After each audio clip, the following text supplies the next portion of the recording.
Hello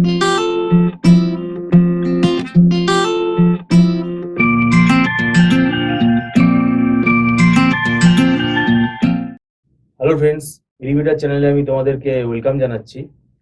যারা ম্যাকাউট ইউনিভার্সিটির আন্ডারে এমসিএ থার্ড সেমিস্টারে পড়ছো, তোমাদের থার্ড সেমিস্টারে একটা কম্পালসারি পেপার আছে, সেটা হচ্ছে আর্টিফিশিয়াল ইন্টেলিজেন্স। এই আর্টিফিশিয়াল ইন্টেলিজেন্স এই সাবজেক্টটা মুখে যতটা বলতে সহজ লাগে, যে গ্ল্যামার লাগে ব্যাপারটা, এটা কিন্তু অতটা না।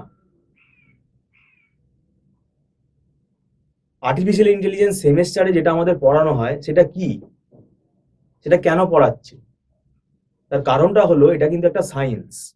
ঠিক আছে, এটা একটা সায়েন্স। আর্টিফিশিয়াল ইন্টেলিজেন্স এটা একটা কম্পিউটার সায়েন্সের ব্রাঞ্চ। এখন তোমাকে যদি বলে চ্যাটবট বানাও, ওটা আলাদা জিনিস, ওটা হচ্ছে ইমপ্লিমেন্টেশন। কিন্তু ভাই তোমার সায়েন্সটা তো বুঝতে হবে, এবং এই সায়েন্সটা হচ্ছে আরো বেশি ডিফিকাল্ট।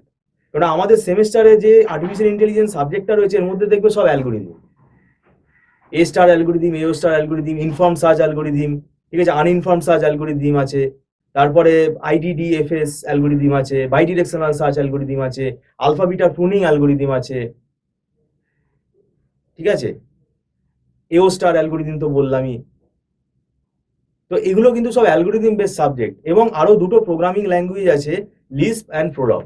এছাড়া অ্যাডভান্স প্রেডিকেট লজিক আছে, এফওপিএল, অ্যাডভান্স এফওপিএল, যেখানে তোমার কি বলে ওই রেজলিউশন মেথড আছে, ইউনিফিকেশন মেথড আছে, তারপরে তোমার ক্লজাল ফর্ম কনভার্সন আছে, স্কোলেমাইজেশন আছে, প্রেনেক্স নর্মাল ফর্ম আছে। আমি যে নামগুলো বলছি, যারা হয়তো এখনো বই খুলে দেখোনি, যারা হয়তো থিওরি মতো মুখস্থ করছো, তাদের কিন্তু এই ব্যাপারগুলো কিছু মানে মনে হবে না যে কি বলছে স্যার এগুলো। এগুলো কিন্তু পরীক্ষায় আসবে। তো সেই কারণেই বলছি, আমাদের ইনস্টিটিউটে ম্যানেজমেন্টের যে রুল আছে, যে এখন তো অনেক দিন হয়ে গেছে ক্লাস, এখন তোমরা রেকর্ডিং নিতে পারো। রেকর্ডিং ফেসিলিটি আমাদের আছে, সেটা আমাদের মান্থলি যে মানে পার সাবজেক্টের যে ফিস, তার থেকে কিছুটা ডিসকাউন্টে হয়ে যায়, যেহেতু এটা লাইভ হচ্ছে না। রেকর্ড ক্লাসটা তোমরা নিতে পারো, তোমাদের তাহলে কিছুটা হলে হেল্প হবে। আর না চাইলে নাও নিতে পারো, সেটা আমাদের কোনো এখানে জোর জবরদস্তির ব্যাপার নেই। কারণ অনেকে আছে যে স্যার আমার এটা পেলে ভালো হতো, আমি তো ইনফরমেশনটা পাইনি, আমি তাদের জন্যই বলছি। কারণ এখন কিন্তু কোনো সাজেশন হয় না, কোনো 10 ইয়ার্স হয় না। তো তাদের জন্যই বলছি, যাদের এটা নিয়ে হেল্প হবে তাদের জন্য আমরা অলওয়েজ উইথ ইউ। এবার ব্যাপারটা হচ্ছে, যারা মনে করে যে স্যার আপনি যেখান থেকে পড়াচ্ছেন ওখান থেকে জয়েন করতে পারবো, সেখান থেকেও করতে পারো। তুমি যদি মনে করো সেখান থেকে জয়েন করে তুমি পিক আপ করতে পারবে, হ্যাঁ, তার মানে এই না যে আমি তোমাকে আবার চ্যাপ্টার 1 থেকে আবার পড়া স্টার্ট করাবো, সেটা নট পসিবল। কারণ আমাদের এখানে ম্যানেজমেন্টের স্ট্রিক্ট বলে দেওয়া আছে যে তুমি আবার চ্যাপ্টার 1 থেকে কিন্তু নতুন করে স্টুডেন্ট ওখানে পড়াতে পারবে না। কারণ আমাদের স্লটগুলো কিন্তু সব ভ্যালুয়েবল স্লট, এই স্লটগুলো অনলাইনে আমাদেরকে অ্যাডমিনের কাছ থেকে নিতে হয়। তো সেই কারণেই বলছি, যদি তোমরা মনে করো রেকর্ডিংটা নিলে তোমাদের লাভ হবে, তোমরা নিতে পারো রেকর্ডিংটা। এবং সেখানে আমাদের নোটসগুলো আমরা কি করি, আমাদের দিয়ে দিই, নোটসগুলো তুমি প্রিন্ট আউট করে নিতে পারবে। কারণ আর্টিফিশিয়াল ইন্টেলিজেন্সের প্রায় 2-3টে বই আছে, সব বই তোমাদের পক্ষে কেনা সম্ভব না।